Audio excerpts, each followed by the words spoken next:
Hello and welcome. My name is James McNeil. You're at mentalmma.com, and we're talking predictions. UFC 110 taking place in Australia. Very exciting, first time in Australia. Quick sellout, 1 hour, boom. Very exciting. Now, I'm only going to talk about the first two fights in this card because I want to spend more time on a few people to really bring the emotional intelligence factors to bear. There are some things that are physical that I will refer to, but I do want to provide, hopefully, rational and helpful input on these fights. So, top two fights, that's all we're talking about here. Antonio Rodrigo Nogueira, also known as Minotauro Nogueira, fighting Cain Velasquez. I'm calling this tenacious versus relentless. Tenacious because Nogueira has been known to survive anything and everything. He has been hit, he's been this, he's been that, literally, physically, and his childhood accident with being run over by a truck. We're talking about a guy who is a survivor. We're talking about a guy who just does not quit. You've got to take this man out, and almost no one can do that. Otherwise, he's going to get you. One mistake, and his Brazilian Jiu-Jitsu will get you. So he's a very dangerous man, and he's also not as old as people are thinking. Now, he does seem to have the odds-on. He is the odds-on favorite, but a lot of people discount him for his age. They think of him as much older, and he appears older. He seems like a very mature person, and I don't mean that in a negative way. I mean, and he's a tough guy. He's been through a lot, and the number of fights. I mean, look at this. The guy's got 32 wins. Who has 32 wins?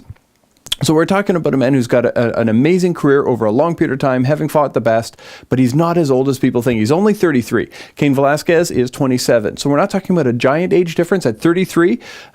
We know that's young. Randy Couture, I know he's mutant as far as how healthy he is at his age. He's 46. But we're talking about a 33-year-old man. He's healthy, he's young, he's strong. The physical ailments, some things that had hindered him before his fight with Frank Mir are in the past. His striking looked sharp against Randy Couture, and he's been really working on his wrestling to be able to deal with Cain Velasquez. He's brought in Mark Munoz, and Mark is just an amazing MMA fighter and wrestler, and you would have seen him 108, I believe it was, on January the 2nd. Great fighter, and he's been helping Antonio Rodrigo Nogueira with his wrestling. Okay, so he's looking great. Cain Velasquez, however, is looking destructive. He is relentless. He attacks and he doesn't let up. Now, it's true that Nogueira doesn't give up, but Velasquez doesn't let up. He attacks. He has that kind of aggression, and being the wrestler, he decides whether this is on the feet or on the ground. He's the one who gets to make that decision as a superior wrestler. I believe, even though Nogueira may have been trained in it, developing it, I believe Velasquez is the wrestler. So he's going to decide whether this is standing or on the ground. He would be cautious not to take it to the ground unless he has to, because one mistake and Nogueira is going to get him. Interesting fight breakdown.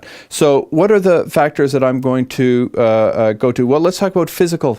Physical, Cain Velasquez also has the speed advantage, I believe, the strength advantage, I believe, and the conditioning advantage, I believe. These matter. Now, I talked to the emotional intelligence factors, but these are tools that may come to bear.